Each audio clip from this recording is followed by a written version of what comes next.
요즘 제일 많이 각광받는 거는 시설관리 쪽의 자격증인 것 같아요. 시설관리. 예, 뭐 전기, 소방, 기계 혹은 가스 같은 네. 것들, 아니면 뭐 예전부터 꾸준히 인기 있었던 장비 운전들, 잘 아시는 지게차나 굴착기 같은 것들이 있겠죠. 네. 나이 드시면 보통 자연을 좀 좋아하시니까 조경이나 산림기능사 뭐 이런 쪽도 관심 있는 분들도 계시고요. 뭐 대표적으로 요즘 가장 많이 따는 것 중에 하나는 전기 자격증인 것 같아요. 전기. 예, 여성의 경우에는 취업은 사실 작정만 하면 보장되는 게 요양보호사 같은 것들이죠. 네네. 근데 이런 분야들이 사실은 엄밀하게 얘기하면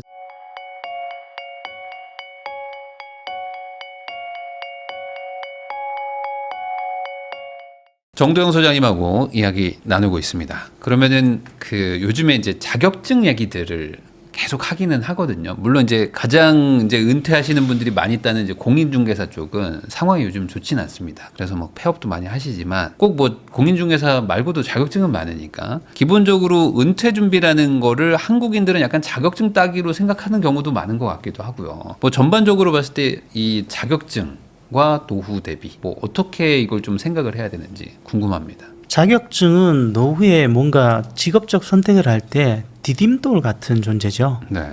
근데 이 디딤돌이 모든 걸 해결해 주지는 않아요. 예컨대 내가 자격증을 땄는데 일을 못하고 있어, 뭐 이런 사람들도 많은데, 사실은 자격증은 출발점에 가까운 것이죠. 네. 거기에 따른 추가적인 노력들을 해야 되는데, 그건 시장에 대한 이해를 좀 하시지 않으면 안 돼요.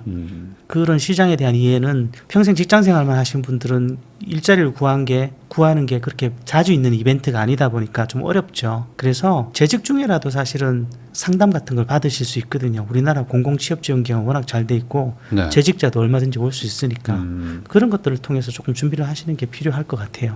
자격증 중에서 뭐 이게 항상 뭐 트렌드가 좀 바뀌는데 요즘에는 혹시 뭐 재취업을 하시거나 아니면 그런 거 대비하시는 분들이 좀 주로 관심 갖는 자격증이 있나요? 요즘 제일 많이 각광받는 거는 시설관리 쪽의 자격증인 것 같아요. 시설관리. 예, 뭐 전기, 소방, 기계 혹은 가스 같은 네. 것들, 아니면 뭐 예전부터 꾸준히 인기 있었던 장비 운전들, 잘 아시는 지게차나 굴착기 같은 것들이 있겠죠. 네. 그리고 나이 드시면 보통 자연을 좀 좋아하시니까 조경이나 산림기능사 뭐 이런 쪽도 관심 있는 분들도 계시고요. 네. 네. 그러면 그 중에서 이거를 좀 따면 취업이 잘 된다거나 아니면 유의미하게 좀 이렇게 근로랑 많이 연결되는 뭐 이런 것들을 좀 꼽아주신다면 요즘엔 뭐가 있을까요? 뭐 대표적으로 요즘 가장 많이 따는 것 중에 하나는 전기 자격증인 것 같아요. 전기? 예. 네.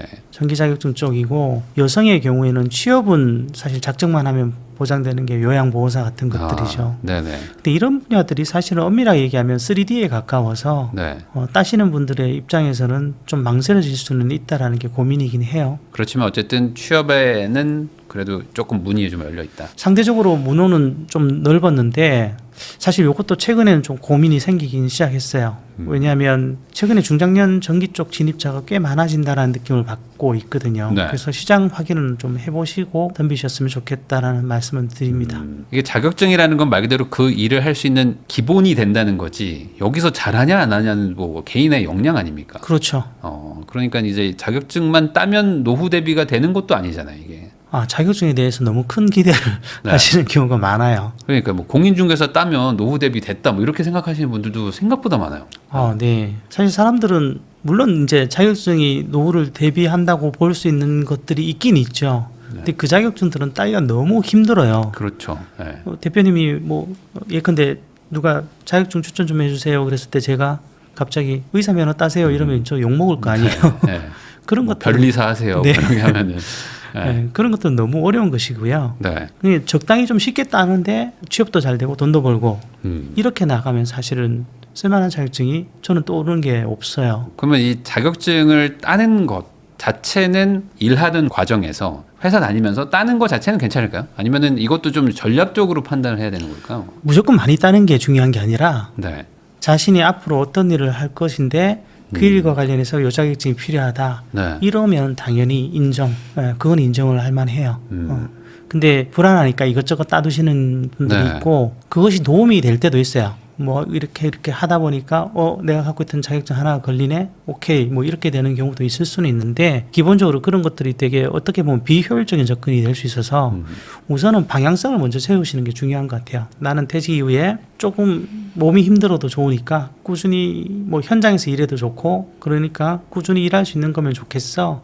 그래서 나는 뭐 전기를 따서 시설 관리 쪽에서 일을 하다가 나중에 기사 쪽까지 나갈 거야. 네. 뭐 이런 그림이 있다라면 자격증에 도전하는 거 괜찮아요. 근데 불안하니까 막 이것 따고 저것 따고 뭐 이런 거는 사실은 너무 좀 비효율적일 수 있다라는 거죠. 사실 이제 뭐 그런 자격증들도 있잖아요. 전 옛날에 이제 건설 쪽에 있었기 때문에 뭐 기술사 뭐 이런 것들은 뭐 사법고시나 마찬가지라고는 하지만 그런 거 너무 어렵지만 따놓으면 또 이건 정말 또 강력한 자격증으로 또 역할을 하거든요. 그렇죠. 그러니까 차라리 그러니까 본인 경력에 맞는 정점의 자격증을 따든지 그런 게 없다면은 본인이 좋아하는 쪽, 뭐 은퇴하고 즐겁게 할 수 있는 것 쪽에서 좀 자격증을 미리 준비해 놓는 거 이런 정도는 괜찮겠네요.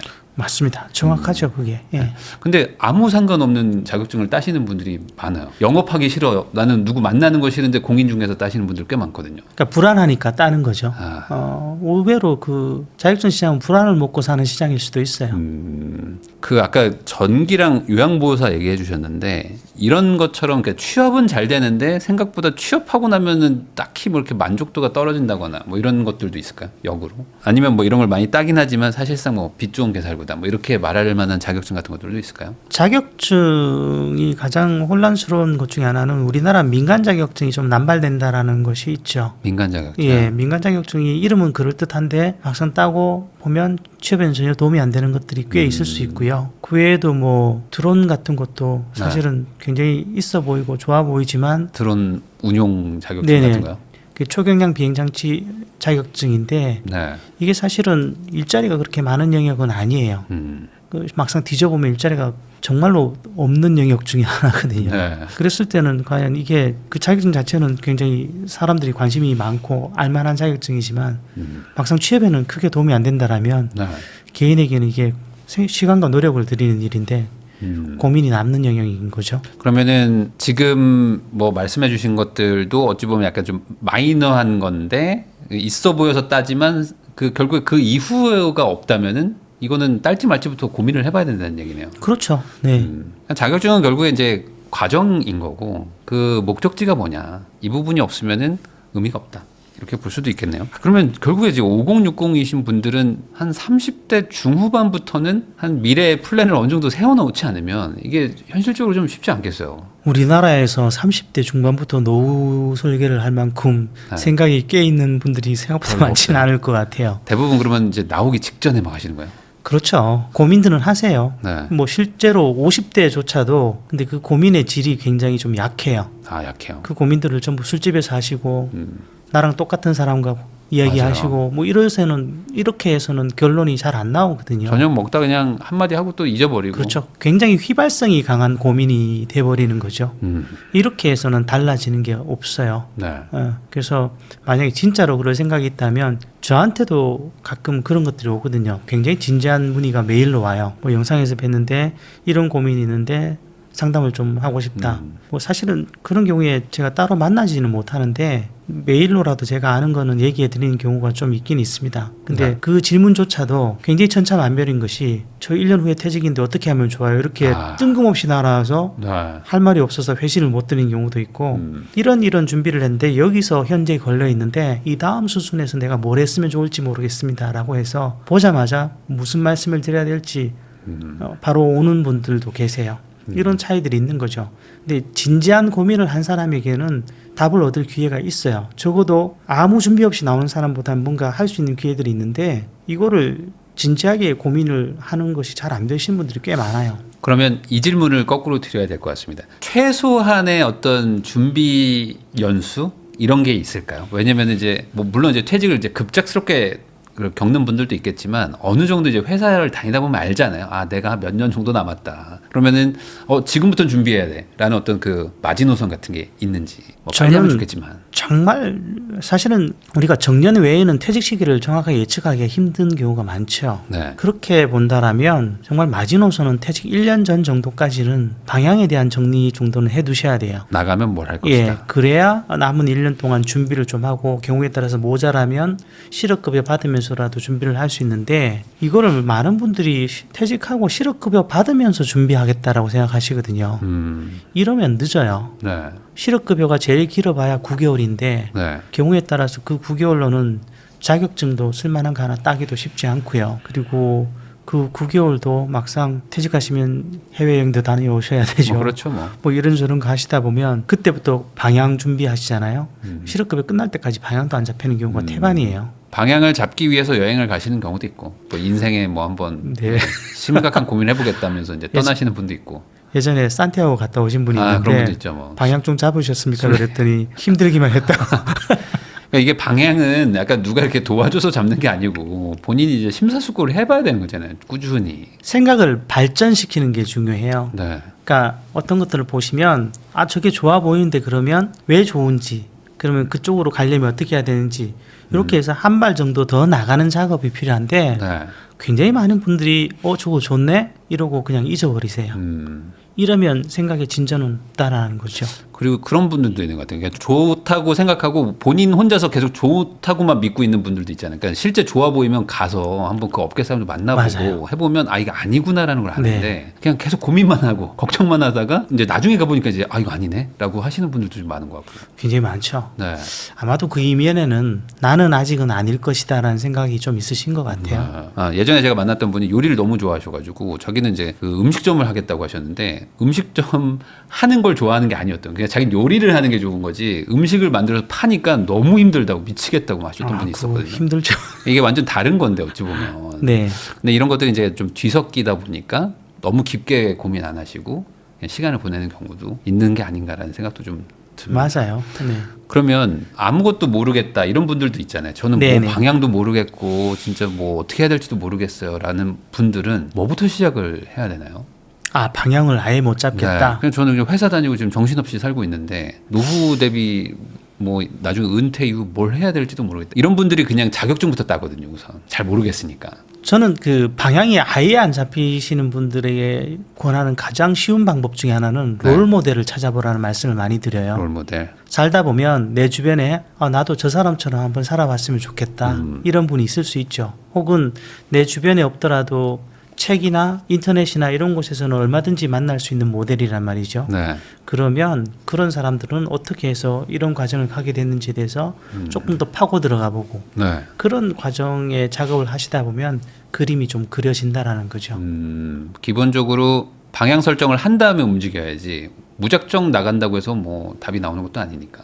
그리고 마치 그 부동산 투자하는데 불안하니까 막 여기저기 아무데나 네. 사놓고 한 군데만 터져라 하는 거하고 비슷하지 않나요? 뭐 그런 거일 수도 있습니다. 결국에는 이제 집중을 해야 된다. 선택과 네. 집중. 요즘에 AI가 이제 하도 이슈니까 AI 관련돼서도 뭐 자격증 추천해 줄 수 있는 게 뭐 있을까? 아니면 이쪽은 뭐 굳이 관련이 없을까요? 아직 선도적인 자격증은 없는 것 같아요. 네. 그러니까 외국의 빅테크 같은 데서 그냥 뭐 그런 것들 자격증이 일부 있는 것 같은데 네. 그것이 아직 뭐 대중적으로 얼마나 받아들여지고 있는지는 모르겠고요. 국내에서는 AIC라고 해서 네. KT하고 한국경제신문이 만든 AI 자격증이 있어요. 이게 국가공인 민간 자격증으로 등록이 된 자격증이거든요. 네. 국가공인이 된 민간 자격증이라는 건 그래도 최소한의 공신력은 있다라는 건데 이것도 아직은 뭐 어느 정도까지 시장에서 이걸 수용해 주는지는 모르겠는데 젊으신 분들이라서 이런 여력이 있으시다면 이런 것들을 따두셔도 도움이 되실 것 같고요. 만약에 중장년 같으시면 AI와 관련된 자격증보다는 제가 당부드리고 싶은 거는 내 업무와 관련해서 이걸 활용하는 능력,